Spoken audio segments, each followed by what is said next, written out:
We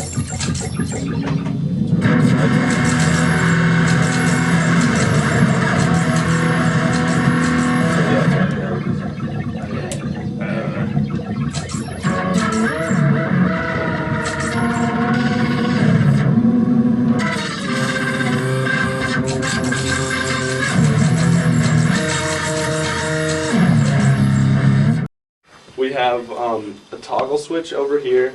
We have 3 buttons, a slider, and this toggle switch just turns on these LEDs. And then we have a bunch of magnet sensors along there. This toggle switch switches the functions of the slider. So at the top, it changes what type of LFO it is. At the middle, you can affect the mod wheel. And at the bottom, you can change the filter frequency.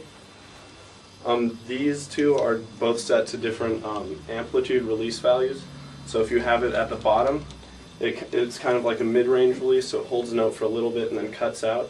This one sets the release to a really high release value, so that it kind of just goes on indefinitely, so you can press this and make a note and then just kind of do weird stuff to it. We mounted those by putting a little groove at the machine shop and the sides of the magnet sensors, and then we stuck them in there. And on this side, we carved out a groove for the magnet, but we ended up needing to put, I think, 4 strips worth of magnet. So it would actually affect the magnet sensor.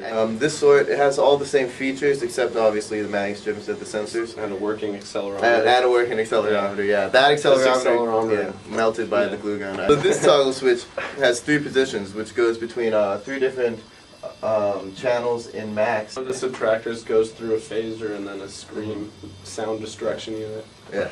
And so this slider here is always attached to pitch bend for all the channels. It changes with it. And the top one, I made it so it makes power chords with just a 5th and an octave. And then this one, the middle button, when you press it down and hit a note, it does a major 3rd in the octave. And the bottom one does a minor 3rd in the octave. I made it so it'd be like a C major scale going up. You have to hold the button when you hit the swords together and play the power and chord. if you don't hold the button, it just plays a single note. So then the accelerometer, it has, we did it so that in the first range it does the bubbles, and in the second range it does whatever that noise.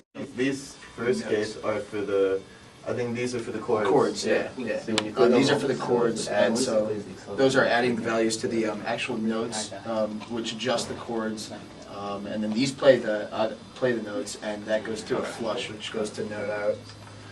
The buttons are actually connected to the notes instead of to a controller.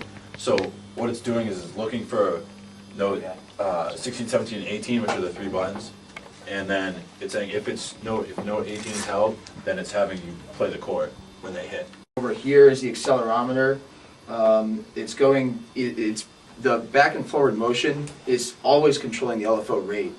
So as you get higher, right about here, it's like the maximum LFO rate, and it drops as you drop the sword.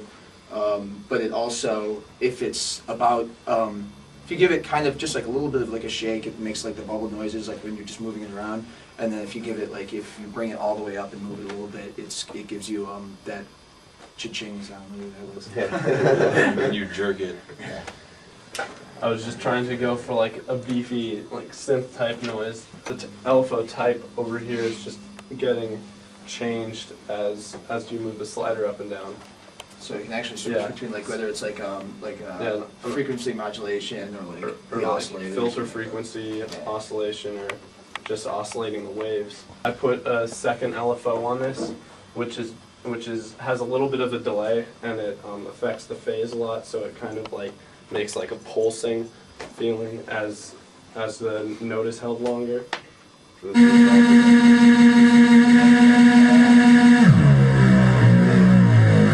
was good. Well, there's so many effects on it, you can't really tell. Your release is still held. That's the power chord.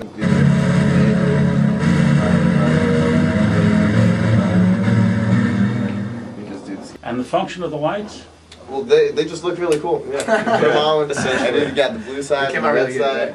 What were the issues? What kind of problems did you come up against? The fact that we were putting everything in tubes wasn't great either. That was really hard. It was really hard to just mount everything. And mounting them was really hard. Stuffing wires through was really hard. Yeah, I mean, just stuffing the wires for all the magnet sensors are individually wired, and stuffing all those through probably took me half an hour to 40 minutes or so, just actually getting the wires through. I was sitting there just like trying to stuff them through. It was even worse once you got to the bottom of the swords because you have wires coming in from every single part and coming out the bottom. And Max wasn't always friendly either, because sometimes the gates would switch. They'd be in the wrong state. Yeah, and there was a lot really of finicky. It's actually, we got it all set, and we saved the patch, and, you know, if somebody like exit out of it, you know, a couple days ago, and we came back and like tried to get it to work, and everything, all the default values and all the gates had all changed. Oh yeah. Now we're ready to